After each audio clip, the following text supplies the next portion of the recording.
The hat spun once in the dust and lay still, brim up, collecting light like a shallow bowl of fire. Calder Boone didn't reach for it. He stood bareheaded at the fence line, sweat climbing his temples, eyes on the far shimmer where the desert boiled the horizon into a mirage. The sun made everything honest. It burned away lies, shadow by shadow. It would do the same today. Hyeon Park came from the forge with a bucket and a quiet breath. "Your cinch ring," he said, holding out the polished iron he'd hammered at dawn. "Won't slip now." Calder thumbed the metal. "Thanks."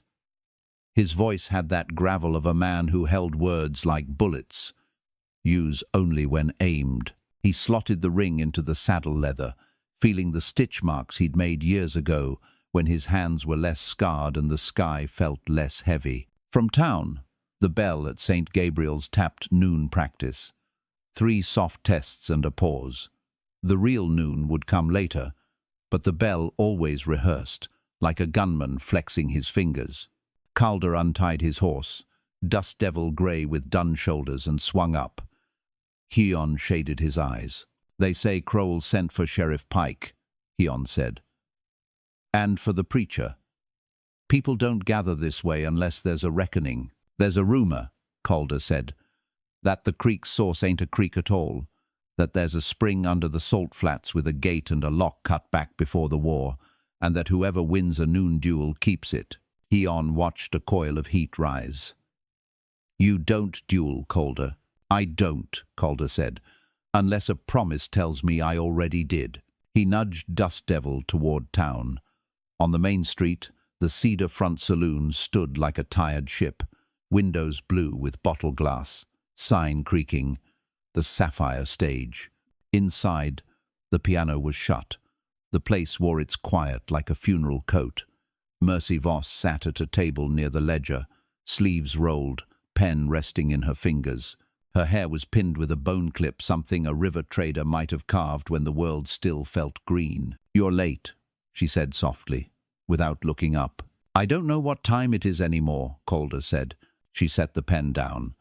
"It's the kind of time where men go to deserts to prove things to other men.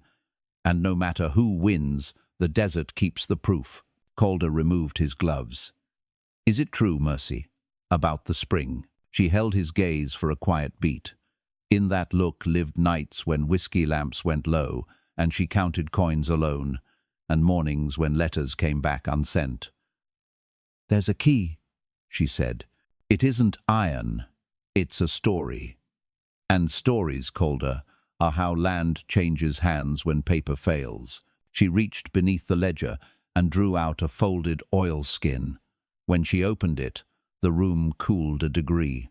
Lines in soot and tallow traced a salt pan basin, a cluster of stacked stones like a cairn, and a symbol 2 lines crossing inside a circle burned into the margin. "Padre Miguel drew this from an old confession," she said. "The symbol means duel bound, not by law, by oath." Calder felt the prickle of a memory he wished was someone else's. A white noon, a ring in the dust, 2 men pacing, a woman watching through a veil of heat. "Why show me, Mercy?" "Because Crowell thinks the spring was promised to him in the old days. He thinks Sheriff Pike can make it true. He'll push this town to the edge." But the confession didn't name him. Her voice thinned. It named a Boone. A shadow crossed the doorway. The saloon air thickened with cologne and cattle sweat. Deacon Crowell stepped in with a smile that never reached his eyes. Sheriff Amos Pike 1 pace behind, tearing a toothpick with his molars. "Well," Crowell said, "the room already knows the song we're about to play." Pike lifted his chin, badge flashing like court Sunday. "Ms. Voss, we'll need that ledger, and anything else that concerns water rights for Boone Creek." Mercy folded the oilskin cleanly, slipped it under the ledger, and smiled like a closed door. "Sheriff, this ledger concerns whiskey. The water in it is mostly ice." Crowell's grin twitched. He turned to Calder. "You and me, Boone. We were boys when we learned the desert gives what it takes. Somewhere out there is what it took from my father. The flat-bottom spring, the duel that named it.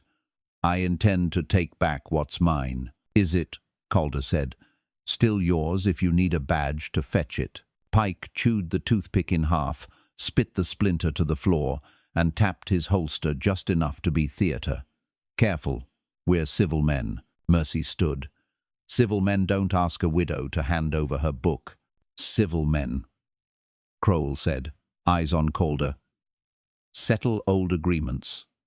Noon. The Salt Flats. Bring a witness and a Bible. If that helps your courage, stand upright.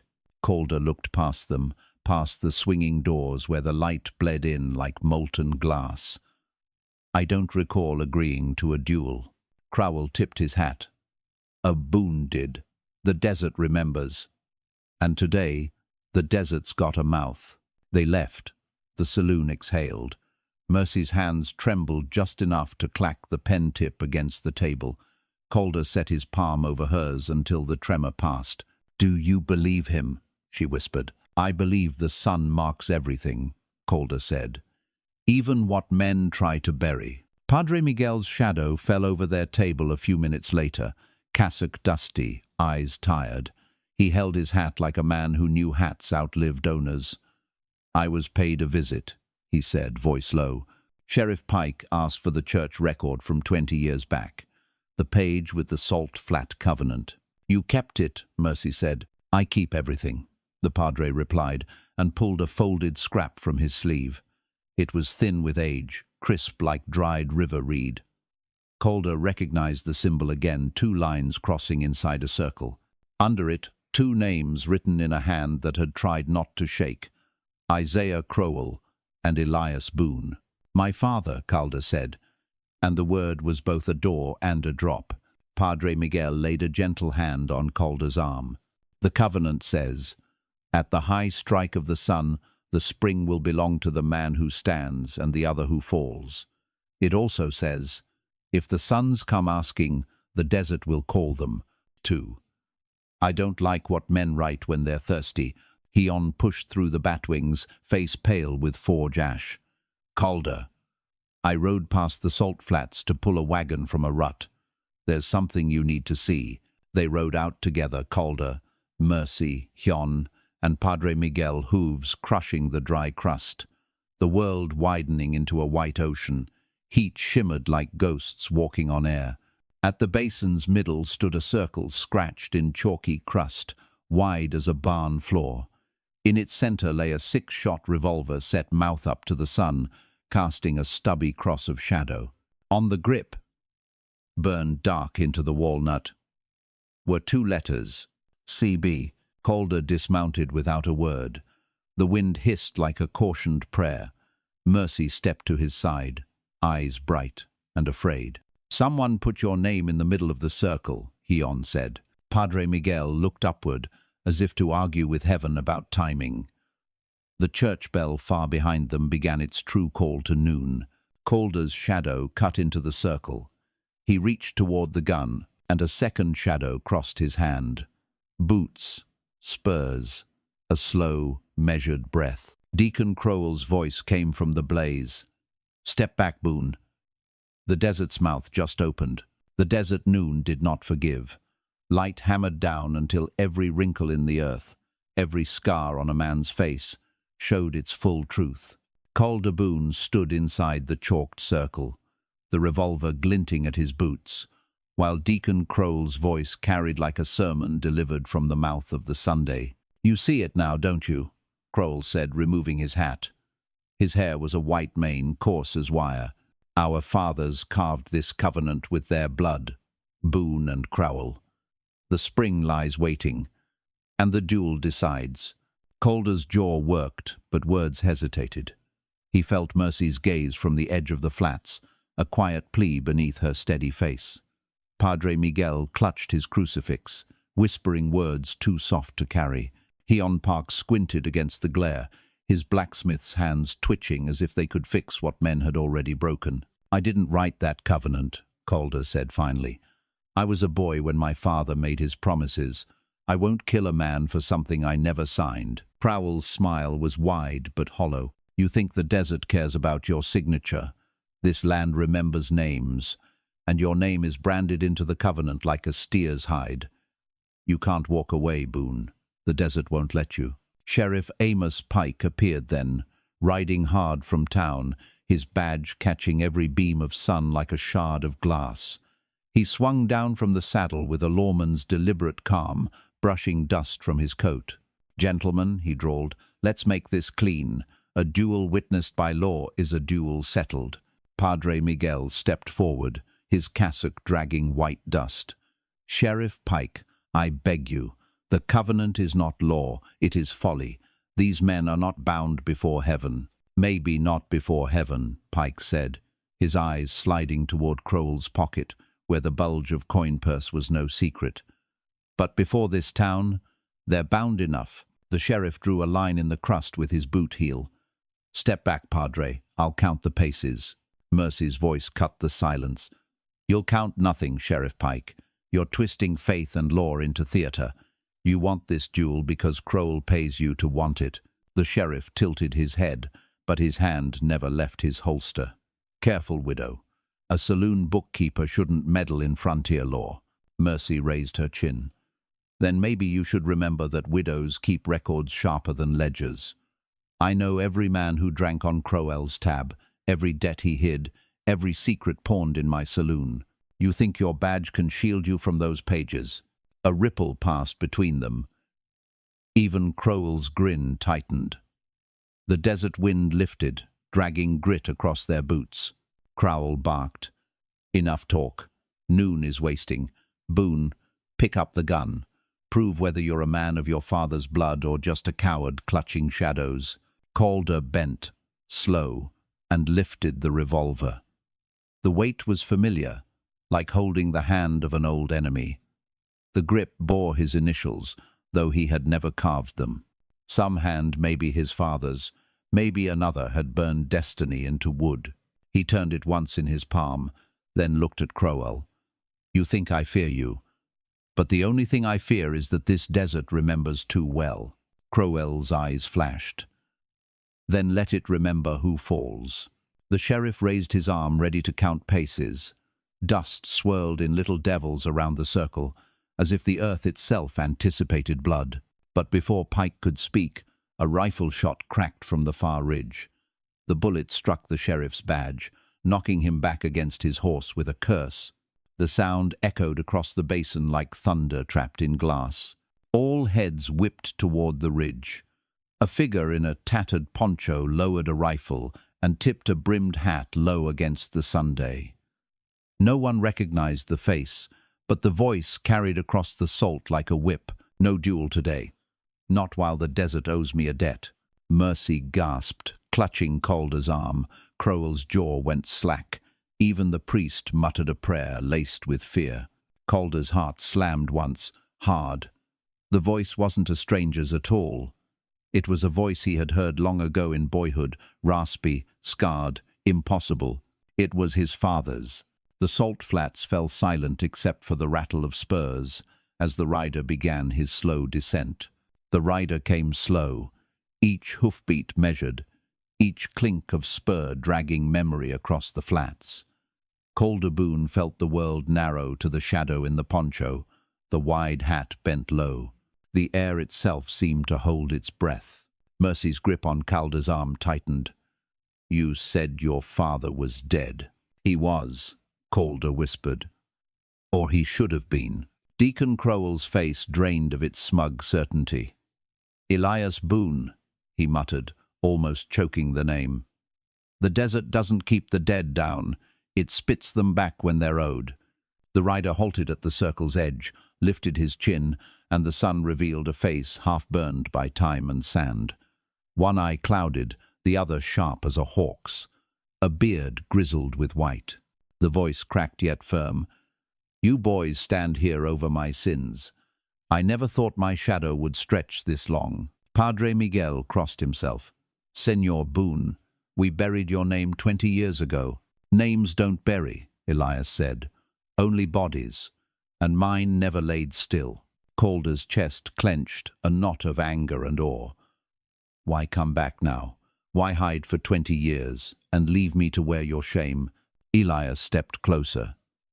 because Crowell here never stopped digging, because that covenant was written in my hand, and no son of mine should bleed for it. This duel is mine, not yours." Sheriff Pike, still brushing dust from his coat, spat into the white crust. "Convenient return, Boone. Just in time to claim a spring every cattle baron covets. Looks to me like a trick played on a thirsty town." Elias's one clear eye burned. "The only trick is you calling yourself law while jingling Crowell's coin." Crowell barked, regaining voice. "You abandoned your post, Elias. My father died believing that spring was ours. You left the desert with a broken oath. The duel is unfinished, and it falls to your bloodline." Calder lifted the revolver, holding it by the barrel. "Then let it end here. You and my father finish what you started. Leave me out." But Elias shook his head. "The covenant don't work that way, boy. It calls the sons. The desert remembers." The wind swelled, carrying a whisper of grit. Mercy's eyes glistened as she looked from father to son. "If this covenant demands blood, then it will kill Boone against Boone." "No," Elias said, voice trembling with weight. "It means father against ghost. I've been walking like one long enough." Before more words could fall, the horizon shifted. A procession of riders crested the ridge Crowell's hired guns, a dozen silhouettes black against the burning sky. Rifles glinted, spurs rattled. The desert had called more than just the Boone. Crowell's smirk returned like a man hiding behind numbers. "You see, Boone, this desert isn't about covenants or ghosts. It's about power, and today power rides with me." The circle at Calder's feet seemed smaller, tighter, a prison of salt and fate. Elias Boone stood tall, his shadow stretching across his son's boots. Mercy whispered a prayer that tangled with Padre Miguel's. Hyeon Park's voice cracked through the tension. "They're not here for a duel, they're here for slaughter." The sky darkened with dust as the riders thundered closer. Elias reached for his rifle. Calder cocked the revolver. Mercy braced her hand on the ledger hidden beneath her shawl, and then the first bullet screamed across the flats, snapping the covenant wide open. If you enjoy this story, don't forget to like, share, comment, and subscribe for more tales from the Wild West. The first bullet shattered a salt ridge, spraying chalky shards into the air. Calder Boone dropped to one knee, revolver raised, dust filling his throat. Elias Boone swung his rifle into line, one clear eye burning, and fired back at the ridge. A rider toppled, boots still caught in stirrups, his body dragged like a rag across the flats. The desert roared alive. Horses screamed, guns cracked, and the white basin became a storm of grit and echo. "Down," Mercy shouted, pulling Padre Miguel and Hyeon behind the chalked circle. She pressed the ledger against her chest, as if its weight alone could shield them. Sheriff Pike scrambled for cover behind his horse, cursing as his badge swung loose, dented where the earlier shot had struck. "Crowell, you damned fool! You brought a war, not a duel." But Crowell stood tall in his saddle, pistol flashing. "This is the war the desert demands. Boone blood and Crowell blood. Today, it drinks both." Calder fired once, twice, the revolver barking hard into his palm. A rider fell, another staggered but more circled wide, trying to pen them in. Hyeon's sharp eyes darted over the basin. "They're flanking. If they cut us off, we'll be buried here." Elias spat into the dust, reloading with calm defiance. "The desert can bury me. It's tried before." His rifle cracked again, dropping a horse mid-stride. Mercy clutched Calder's sleeve. "You can't win a stand like this. There's too many." Calder's jaw clenched. He saw it, the numbers, the circle, the covenant twisting into a massacre. His father's shadow loomed over him, thick as the heat. "We're not supposed to win," Calder muttered. "We're supposed to pay." Padre Miguel raised his voice above the chaos, words ringing like a bell. "No blood settles a curse. The desert keeps no promises, only bones." For a heartbeat, even the gunfire faltered at his cry. But then Crowell's snarl tore it apart. You preach lies, Padre. This spring was promised. Boone blood will open it. He spurred his horse straight into the circle, gun leveled at Calder. Dust Devil reared, Calder barely yanking the reins aside in time. Their eyes locked Crowell's, bright with fury, Calder's, steady as stone. The shot came not from Calder but from Elias. It struck Crowell's shoulder, spinning him from the saddle. He hit the ground with a grunt, pistol flying into the dust. The riders wavered, their leader fallen. "Finish him!" one shouted, but Elias stepped into the circle, rifle trained on the men above. His voice thundered, raw and ragged. "This is my covenant, not my son's. You want blood, take mine." The words cracked like another shot. Calder froze, chest heaving, torn between rage and relief. Mercy's eyes filled with tears. The riders hesitated, their guns wavering. Even Sheriff Pike stared, torn between gold and ghost. Elias Boone planted his boots in the chalk, spread his arms wide, and dared the desert to collect its debt. And from the ridge, a second volley of shots rang out yet, not at Elias. Figures appeared on the far edge of the basin, rifles steady, firing into Crowell's men with brutal precision. A new force had arrived, and the balance of power cracked open once more. The white dust turned red beneath the Sunday. The new gunfire cut through the salt flats with deadly rhythm. Crowell's men toppled from their saddles, horses shrieking, dust pluming with every fall. Calder Boone spun toward the ridge, eyes narrowing. Figures emerged, ragged, lean, carrying rifles patched with wire and rawhide. They rode under no banner, but the way they moved together was sharp, practiced. Mercy Voss gasped. "They're not townsfolk. Who are they?" Elias Boone lowered his rifle just enough to squint into the Sunday. His voice cracked with disbelief. "Border riders, men who vanished after the war. They're not ghosts, they're worse." Hyeon Park's brow furrowed. "Why would they fight Crowell's men?" "Because they aren't fighting for us," Elias said grimly. "They're fighting for themselves." And the spring, Crowell, bleeding from his shoulder, pushed himself to his knees, dust and rage mixing in his face. "You fools," he shouted at the newcomers. "This isn't your covenant. It's Crowell land." A laugh echoed across the basin, harsh and wild. The lead rider raised his rifle high, his voice carrying like broken glass. "Crowell land? Boone land? No. The desert belongs to the ones who can take it." He fired into the sky, and his men answered with a howl that rattled the flats. Sheriff Pike, pinned behind his horse, cursed under his breath. "We're boxed in, Crowell's men on one side, outlaws on the other. This basin's a grave." Calder tightened his grip on the revolver, scanning the chaos. His father stood calm, shoulders squared, as if the years of hiding had been leading him to this moment. "Then we break the box," Elias said. "Find the crack and ride through." The Padre lifted his crucifix, voice breaking. "Senor Boone, this is not just men fighting. This is a curse chewing through generations." Mercy's eyes darted between father and son. "Then maybe curses end when someone refuses to play their game." The border riders surged down into the basin, bullets cutting across the chalk circle. Calder shoved Mercy down, shielding her with his body. Dust Devil screamed, hooves pawing as lead hissed past. Hyeon fired a pistol he had taken from a fallen man, surprising them all. One outlaw tumbled, his rifle skidding across the crust. Hyeon's face was pale, but his voice steady. "I'm no gunman, but I can still aim." Crowell's surviving riders regrouped, firing desperately at both Boone and outlaw alike. The basin became a whirl of thunder, each shot echoing like iron bells. Through the storm, Calder's eyes locked with Elias's. In that gaze lived 20 years of silence, abandonment, and now a chance. Maybe the last for truth. "Why'd you leave?"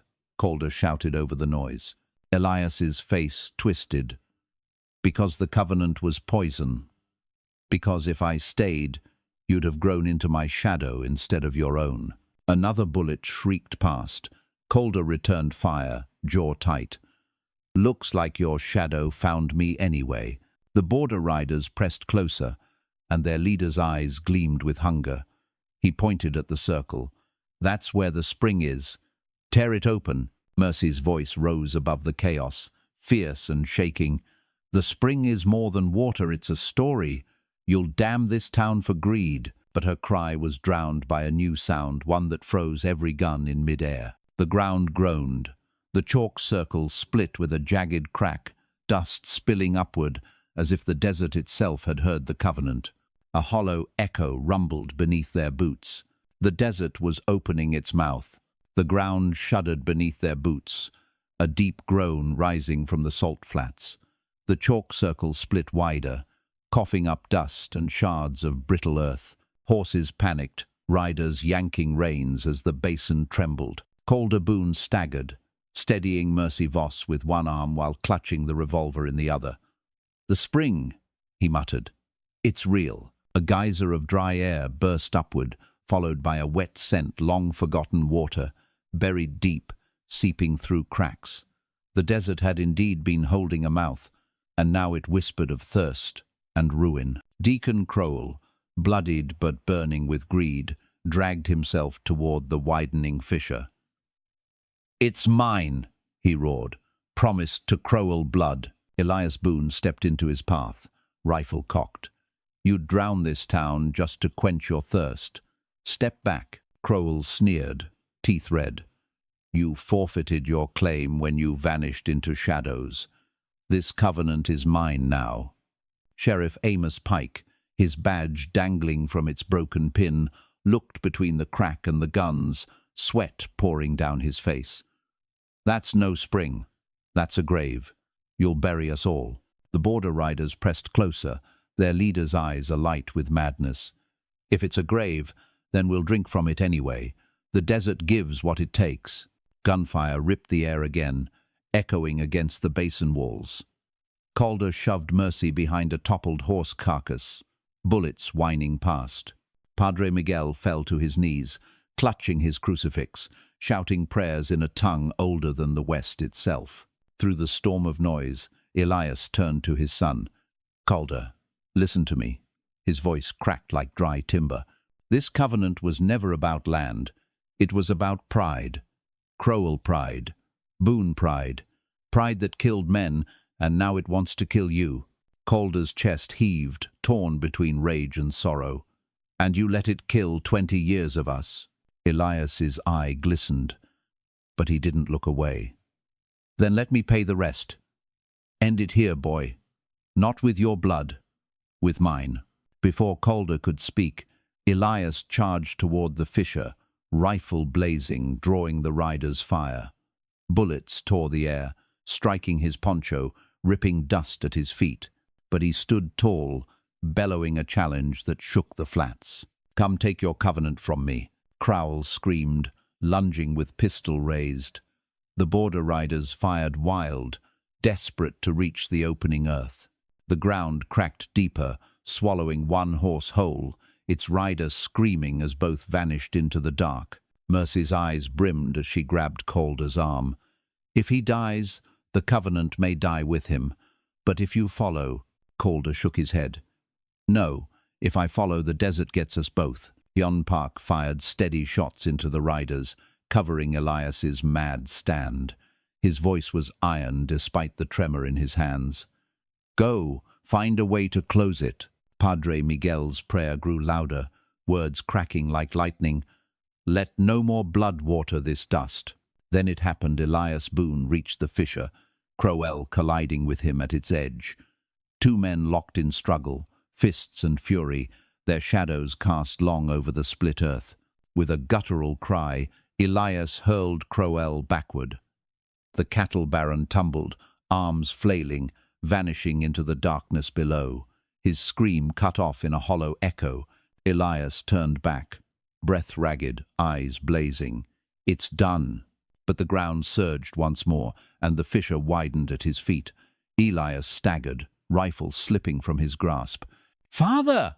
Calder shouted, rushing forward, only to see Hyeon Boone swallowed whole as the desert's mouth closed with a thunderous crack. Silence fell. Dust drifted. The Covenant had taken its price. If you enjoy this story, don't forget to like, share, comment, and subscribe for more tales from the Wild West. The salt basin lay still, as if the desert itself had paused to taste the blood it had swallowed. The fissure was gone, sealed by its own violence, leaving nothing but chalk scars spidering across the ground. The echo of Hyeon Boone's fall clung to the silence like a ghost that would never loosen its grip. Calder Boone stood rooted at the edge, chest heaving, dust streaking his sweat-worn face. His revolver dangled limp at his side. The last word he had spoken, "Father," hung unfinished in the scorched air. Mercy Voss touched his arm, her voice fragile. "Calder." He chose it. "No," Calder said, his voice breaking like old leather. "The desert chose, just like it always does." Around them, the survivors staggered from cover. Hyeon Park wiped his trembling hands on his smith's apron, eyes burning with disbelief at the carnage. Padre Miguel rose, crucifix hanging heavy, whispering a prayer that sounded like surrender. The border riders regrouped, their numbers halved but their hunger unbroken. Their leader spat into the dust, eyes glittering. "Boone or Crowell, it don't matter. The spring lies under this earth, and we'll dig until we drink it." Sheriff Amos Pike stumbled upright, dust caking his coat, his badge bent and tarnished. "You'll do no such thing. This land belongs to the town, not to vultures." The outlaw leader sneered. "And what town law do you have left, Sheriff? Half your deputies are on Crowell's payroll. The other half are buried here." Calder raised the revolver again, his voice low but steady. "Then try me. The desert's already taken my father. It can take the rest of you if it wants." The riders shifted uneasily. There was no triumph in Calder's stance, only a grim defiance that made the air heavier. Mercy stepped forward, her shawl torn, the ledger still clutched against her chest. She spoke not as a widow or a bookkeeper, but as a woman who had endured the weight of men's greed too long. "You think the spring is water. It isn't. It's memory. It's a curse, and if you tear at it, it will bury you too." Her words rippled through the basin, sowing doubt like seeds in cracked soil. Some riders glanced at the fisher's scar, fear shadowing their eyes. But their leader snarled, raising his rifle. "Curses don't scare men who've already buried their souls." Before he could fire, Hyeon pulled the trigger on the pistol he still held. The shot cracked true, splintering the outlaw's rifle in his hands. The weapon clattered to the dust. The basin froze.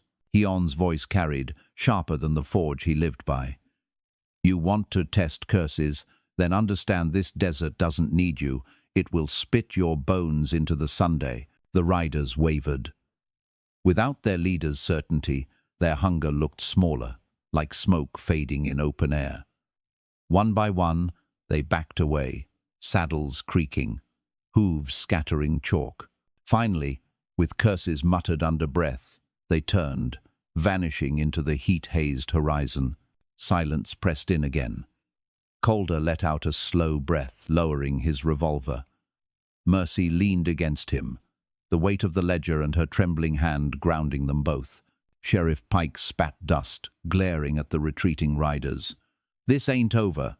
Greed don't die easy." Padre Miguel looked at Calder, his face drawn, weary. "And neither do covenants. The desert remembers, always." Calder stared at the scar in the earth where his father had vanished. His voice was little more than a whisper.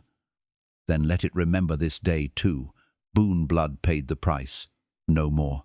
But the wind stirred, carrying the faintest echo, half prayer, half warning, like Hyeon Boone's voice riding the heat.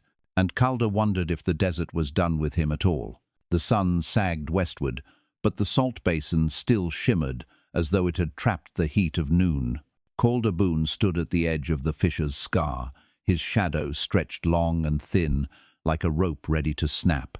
Mercy Voss stayed close, her hand clutching the ledger, her eyes scanning the horizon for more riders that never came. Sheriff Amos Pike broke the silence, his voice gruff. "Boone, What happened here, what we all saw, it don't just vanish with the dust. This town will want answers. The spring, the covenant, Crowell's death. Calder's gaze never left the scar. Tell them the truth, that the desert took what it was owed. Crowell made sure of it. The sheriff shifted his weight, his boot grinding salt. Truth won't fill the holes in the ground or the thirst in men's throats. Without Crowell's cattle and coin, this town'll starve, and without a lawman folks can trust, it'll eat itself alive. Padre Miguel stepped forward, voice heavy with prayer and reproach. Then stand as law, Sheriff Pike. Stand for justice, not for silver. Pike's jaw worked, but his eyes hardened. Justice doesn't buy bullets or bread. Mercy's voice cut through, sharper than a blade. And what does betrayal buy, Sheriff? How many purses of Crowell's gold still sit in your pockets? The air thickened. Pike's hand twitched toward his coat, where the dented badge hung by a torn stitch. For a moment it seemed his gun might speak instead of his tongue, but then his shoulders slumped, as if the desert had wrung the last of his fire. I ain't blind, Pike muttered. I saw what happened to Crowell, to Elias Boone. The desert don't care for law or coin, but townsfolk they do. If I don't shape the story, someone else will, and when they do, Boone. You'll be the villain. Calder turned, his revolver still in hand, though it hung loose at his side. His voice was steady. Shape it how you like, Sheriff. I'm not hiding. Not from this desert. Not from anyone. Hyeon Park stepped between them, soot still smeared across his face. Enough. We've all lost something today. Crowell's men, the border riders, they'll spread their own lies soon enough. The truth has to ride faster than them. The Padre nodded, lifting his crucifix. Then the truth must be written, not whispered. Ms. Voss, your ledger may yet serve a holier purpose. Mercy glanced at the worn book in her arms. Ink stained its spine, debts and names filled its pages. If words can chain men like oaths, maybe they can break chains too. The sheriff scoffed, but there was no strength behind it. Words don't stop bullets. No, Calder said, meeting his eyes. But they outlive them. The wind shifted, carrying with it the faint scent of water from deep below, as though the earth had sighed in grief. Calder closed his eyes, hearing again his father's voice, rough, scarred, defiant. I paid the rest. End it here. When Calder opened them, the sheriff was watching him, calculating. Mercy's hand still gripped his sleeve. The Padre's prayer still lingered, and Hyeon's gaze burned with quiet loyalty. The desert had taken blood, but the bargain was not finished. Somewhere beyond the horizon, Crowell's allies would be gathering, thirsty for vengeance, hungry for the spring, and Calder Boone knew the desert wasn't done opening its mouth. Night dropped fast over the flats, the horizon burning red before falling into violet shadow. The wind carried grit that hissed against every face, as though the desert meant to sand away what had been seen that day. Calder Boone kept his stance at the scar, revolver in hand, his eyes scanning the darkness for movement. Mercy Voss lit a lantern, its glow feeble against the endless dark. We can't stay here. The town will be waiting. And Crowell's men, those who lived, they'll circle back. Padre Miguel clasped his crucifix, whispering as though he prayed to keep the ground from groaning again. The basin is a wound, and wounds draw scavengers. Hyeon Park, rifle resting across his knees, squinted toward the east. He's right. Look, shapes gathered in the distance, black specks against the moonlit salt. They weren't riders this time, they were wagons. Lanterns swayed atop them, shadows moving alongside. Too many. Crowell's allies. Sheriff Amos Pike muttered. His voice was raw, bitter. The vultures he promised water to. Men who'll gut a town for the rumor of a spring. Calder's jaw tightened. Then we ride before they swallow us whole. But Mercy shook her head. If we leave, they'll go straight for St. Gabriel's. They'll tear the town apart until someone gives them a map, and they'll believe I have it. Her hand pressed to the ledger at her chest, as if the pages pulsed with a curse of their own. Pike cursed under his breath. "Then we make a stand, right here." "No," Calder said, voice iron. "Not here. Not where the desert already took its fill. We take them where law still pretends to stand Main Street. Make them face us in the open, with the town watching." The padre lifted his eyes. "You mean to gamble with the whole town's soul?" "I mean to show the town the truth," Calder replied, "so they can choose what to believe. Crowell's lies or Boone blood." The wagons drew closer, the sound of wheels grinding salt carried on the wind. Mercy's face was pale, but her voice didn't waver. "Then we ride. Together." They mounted quickly, Calder on Dust Devil, Mercy behind him, Hyeon tightening his grip on the borrowed rifle. Padre Miguel climbed onto Pike's horse with surprising resolve. The sheriff himself spat into the dust, set his bent badge straight, and muttered, "Law or no law, I'm tired of being someone else's hound." They rode hard for town, the night swallowing their hoofbeats. Behind them, the lanterns of the wagons crawled closer, a hungry procession that would not stop. When they reached Main Street, the lamps in windows flickered as townsfolk peered out, drawn by the thunder of hooves. Calder reined in Dust Devil before the saloon, lanterns swaying above. "Listen close," Calder called, voice carrying across the silence. "Crowell's gone. His men ride with vultures who mean to take this town apart for a spring that's nothing but a curse. Stand with us, or watch your homes burn." Murmurs rippled through the crowd, fear, doubt, sparks of courage. Mercy stepped down, ledger raised high. "The truth is written here. Every debt, every deal. Crowell's empire was built on lies. Don't let his lies own you now." The townsfolk stirred, whispers growing. Hyeon raised his rifle, pointing toward the road. "Choose fast. They're coming." And then the glow of a dozen wagons flared at the edge of town, wheels screeching, men shouting. The vultures had arrived, rifles gleaming under lantern light. The desert's hunger had followed them home. If you enjoy this story, don't forget to like, share, comment, and subscribe for more tales from the Wild West. The wagons clattered to a halt at the edge of Main Street, their lanterns swinging like restless spirits. Men spilled from the benches, rough, lean, desperate faces lit in firelight. Rifles caught the gleam of the moon. The crowd of townsfolk shrank back, pressed to porches and windows, eyes wide. Calder Boone stepped forward into the lantern glow, Dust Devil pacing behind him. His revolver hung loose at his side, not raised, but ready. "This town's seen enough blood," he called. "Crowell's dead. The Covenant's buried. Ride home."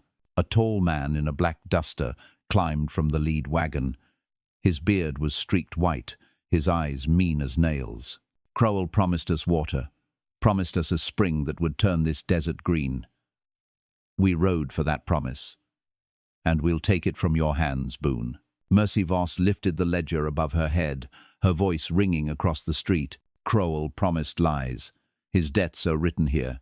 Every man he cheated, every coin he stole. If you follow him, you follow into ruin." The leader laughed, harsh and cutting. "Words on paper don't quench thirst." He jerked his chin, rifles leveled. "Guns do." Hyeon Park stepped beside Calder, rifle raised, his voice steady despite the tremor in his hands. "You'll have to shoot through us, and through this town." The townsfolk shifted uneasily. Some reached for old hunting muskets, others clutched pitchforks and axes. Fear rippled, but so did anger. Sheriff Amos Pike strode out, badge bent, his gun drawn. His voice carried heavy with weariness and grit. "For years I wore this tin star for Crowell's coin. No more. You want this town, you'll have to kill its law first." The outlaws muttered, their leader sneering. "One broken sheriff, one haunted Boone, one widow, and a blacksmith boy. You think that's enough?" Padre Miguel raised his crucifix high. "It is enough when the desert itself stands witness." The air grew taut, stretched to breaking. The lanterns swayed. The crowd held its breath. Then, a single gunshot split the night. Not from Calder, not from Pike, but from somewhere in the outlaw line, a trigger pulled too soon. The bullet shattered a saloon window, spraying glass across the street. Chows erupted. Calder fired, his revolver barking lightning. Hyeon's rifle cracked, dropping a man from the wagon wheel. Mercy ducked behind the trough, clutching her ledger like a shield. The sheriff moved with surprising speed, his pistol roaring, cutting down a man before he hit the boardwalk. The townsfolk surged shouts. Gunfire, the clang of iron tools against rifles. The street became a storm of dust and flame. Through the frenzy, Calder spotted the outlaw leader raising a shotgun, aimed straight at Mercy. His heart lurched. He sprinted, slamming shoulder first into the man, the shotgun blast firing wild into the night sky. They crashed into the dirt, fists swinging, the ledger tumbling into the street. The outlaw leader snarled in his ear, "Your father's blood built this curse. Yours will seal it." Calder drove his fist into the man's jaw, grabbed the fallen shotgun, and swung it like an iron bar. The outlaw leader collapsed, teeth flashing red in the dust. Mercy scrambled to the ledger, snatching it up, her shawl torn, face fierce. "This curse ends with truth, not more blood." But as she shouted, another lantern shattered, flames leaping across a wagon bed. Horses screamed, bolting wild, dragging fire into the street. The battle turned into a blaze, and Main Street burned under the desert stars. Flames licked up the wagon sides, crackling like the desert itself had chosen to pass judgment. Horses reared and screamed, dragging burning wood down Main Street, scattering men in every direction. Sparks rained across the boardwalk, igniting awnings and barrels of hay. Calder Boone shoved the outlaw leader aside, smoke choking his lungs. He saw Mercy Voss clutching the ledger, her face lit by firelight, a figure of defiance in the chaos. Hyeon Park fired carefully into the blaze, each shot protecting the townsfolk, who now fought shoulder to shoulder against Crowell's vultures. Sheriff Amos Pike barked orders with the authority he had long abandoned. "Buckets! Form a line! Keep the fire off the saloon!" His bent badge gleamed as if reborn in the flames. Padre Miguel stood at the center of the street, crucifix raised, his voice thundering above the din. "This fire is no curse, it is a trial. Stand or be consumed by it." The outlaws faltered. Some dropped weapons, fleeing into the night. Others fought with desperation, swinging rifles as clubs. But the townsfolk, stirred by Mercy's words and the sheriff's stand, pressed harder. Muskets cracked, axes swung. For once, the town did not cower. Calder moved through the firestorm like a man born for it. He caught sight of the outlaw leader rising again, knife in hand, lunging for Mercy. Calder's revolver barked once. The man fell hard, knife clattering on the boards. The fight in him was gone. Smoke thickened, the fire's heat pressing down like a forge. Calder coughed, grabbing Mercy's arm. "We have to end this before the town burns." She held up the ledger, pages smudged with ash. "Then end it with this. Not another bullet. The truth is heavier than lead." Sheriff Pike heard her, nodding grimly. He climbed onto the saloon steps, gun smoking at his side. "Listen up," he roared. "Crowell's gone. His debts, his lies, they're written here. Boone blood already paid the price the desert asked. No more blood will flow for Crowell's greed." He pointed his gun toward the scattering outlaws. "Ride or hang. Those are your choices." The fire roared higher, illuminating faces broken, frightened, defeated. One by one, the remaining vultures dropped their arms, some bolting into the dark, others slumping in surrender. A hush spread, broken only by the crackle of flames and the sobs of townsfolk clutching one another. Calder holstered his revolver, the weight of it suddenly heavier than ever. He looked at Mercy, her shawl scorched, her eyes wet but fierce. "It's done," he said, but Mercy shook her head. "No, it's never done. The desert remembers." As the townsfolk beat back the flames with buckets and blankets, Calder walked to the fissure scar at the edge of town. In the glow of fire and moonlight, the crack looked deeper than ever, a shadow carved into the earth. He whispered to it, voice breaking. "You've had your blood. You'll get no more from me." Behind him, the church bell tolled midnight, heavy and solemn, as if St. Gabriel itself marked the end of something greater than a battle. But Calder knew better. The desert's mouth was closed for now. Dawn broke over the town, smoke still curling from the charred wagons. Main Street was blackened, but it still stood. The townsfolk moved quietly, dousing embers, gathering the fallen. No one spoke of victory, only survival. Calder Boone sat on the saloon steps, revolver resting on his knee, his eyes hollow from the weight of night. Mercy Voss stood beside him, the ledger pressed tight against her chest. Its cover was scorched, its pages singed, but it had endured. Sheriff Amos Pike limped past, bandage on his arm, his badge polished clean for the first time in years. He paused, looking down at Calder. "Town's looking at you now, Boone. Some see a savior, some see a curse. Best you be ready for both." Calder met his eyes. "I'm no savior. And the curse." He looked toward the horizon, where the salt flats glimmered like broken glass. "The curse belongs to the desert, not me." Padre Miguel joined them, face weary but resolute. "The covenant is buried with your father and Crowell. But remember, Hijo, the desert does not forget. It waits." Hyeon Park leaned on his rifle, exhaustion in his shoulders, but pride flickering in his gaze. "Then let it wait. We'll be ready." Mercy touched Calder's hand, her voice low but strong. "Your father gave himself to close the covenant. Don't waste that. Live. Don't walk as his shadow." Calder closed his hand around hers. For the first time since the fissure opened, his chest eased. "I'll try." The church bell rang softly, not in warning but in mourning. Townsfolk gathered in the square, some carrying water, others with black cloth to cover the fallen. The wind shifted, carrying the faint, impossible scent of water, cool, clean, fleeting. Calder rose, stepping into the morning light. The desert stretched before him, endless and unforgiving. He knew its hunger would never be sated, its memory never erased. But he also knew this.